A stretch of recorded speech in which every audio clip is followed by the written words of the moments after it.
Here's your recipe. Number one, you got to get their attention, right? That's the first mistake that everybody makes. They lead with, if I could have 5 minutes of your time, I can show you how we can reduce your costs. I can show you how we can make your money. It's a sales pitch. Unless they are literally on fire, okay, they will not buy your extinguisher. They won't even talk about it, right? Unless they're burning and like, God, I hope somebody calls me with a fire extinguisher. That's the only way they're going to buy your stuff or have a conversation with you. So the first step is to get their attention in a skillful way. That's letting them know who you are, how you're connected, and right. There's something going on that I just wanted to make sure you guys were aware of. There's something going on, especially with the policy changes that every CFO is having to deal with right now. Nobody's talking about it.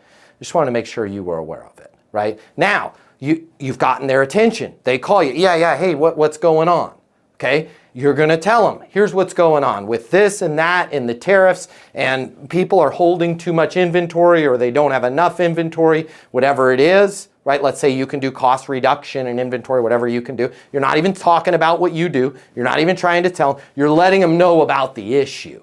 This is an issue that you sat with and thought about. Like, why would somebody need my stuff? What's going on in the world? You're talking to them about what's going on in the world. And then you're using these magic words. Just out of curiosity, how are you guys dealing with that?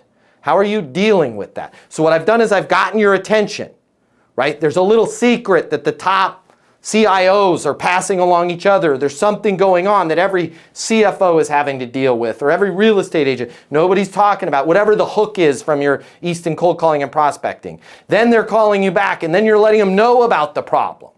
You're letting them know about the insight, and then you're saying, just out of curiosity, how are you dealing with that? Now we are deep into Brazilian Jiu-Jitsu. I am mounted. I am on your back, right? I'm in a really good position.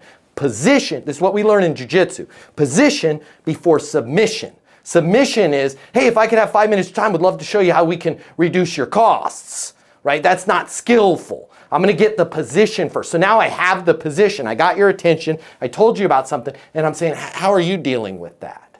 And just like in jiu-jitsu, I win no matter what your answer is. Because if you go, it's not a problem for us, I can play with that a little bit and go, when you say it's not a problem, can you give me a specific example? Right? And when you say blank, can you give me a specific example? We're still having a conversation, right? But even if you're totally pushing me away, I can go with my NOS, my net outcome, no problem. Hey, I will be here when you need to reduce not only the inventory to make sure that you guys aren't getting the extra tax with the Sarbanes-Oxley 23 that's coming on board here at the end of the year, and you guys are saving money on the blankety blank and making sure you guys can expand fair enough. Or what happens most of the time when I go, how are you dealing with that? They'll give me some sort of cobbled together, well, I think we got it under control here, but we're trying to improve there. Again, get them to talk more. When you say you're trying to improve there, can you give me a specific example?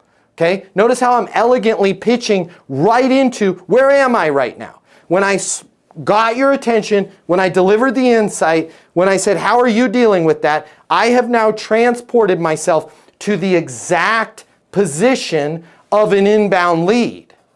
Right? To where I can now start to monetize. What's most important to you with that? What are you doing right now? What would you like to be doing? Where are you at in terms of top line revenue? Where do you want to be? And then I'm just going to pivot. Now here's the last little elegant pivot. What research have you done on us? Right? Or if you're a sole proprietor, what do you know? Let's say I'm a real estate agent. What research have you done on me? Right? When then you can elegantly go, because of the fact that you said XYZ, ABC, you guys are in 1, 2, 3, 4, 5, 6. You want to get to 27.5 million before the end of the year. Here's what I'd like to recommend. Right? And then you can start to make a recommendation. You're right where all your competition starts. And not even with a conversation, with an email. And this is why none of us read any emails, because they start there at the end. Hey, we help companies like yours save money, reduce inventory, reduce costs. Here's the white paper. The way you do that organically in cold calling is get their attention, deliver an insight, talk about what's going on in the world, ask them how they're dealing with it, let them answer. When they answer, say, it's interesting, get them to unpack. Monetize that. Where are you at right now in terms of revenue? Where do you want to be? Then elegantly go, what research have you done on us? And now it's like a simple, graceful conversation right into a qualified opportunity that you can go for the. Does it make sense for us to help you with the inventory reduction? Ah, man, not right now. Got it. What's a good next step? Well, we need to get this in front of the board. When does the board meet? Well, board's meeting the second Tuesday of next month. How about we do this? I'll write up my understanding of your current situation, capabilities you guys need in reducing that inventory so you can take top line revenue from 17 million to 32 million without having to add additional warehouses. And then I'll have that out to you in about 30 minutes. I'll text you once I hit send on that. And then what's a good next step for me after I send that email? Give me a call on Monday. Perfect. I'll call you Monday. We'll look at getting on the board's calendar for second Tuesday of next month, right? Oh, okay. And now you've outsold everybody because they're leading with a resume. They're leading with an email, a cold pitch, a DM, a white paper, and you're starting the conversation organically. When you finish watching this, I'm going to get you the closing mini masterclass totally free. It's normally $300. I'll pay for it. Click the link in my bio. I'll see you there.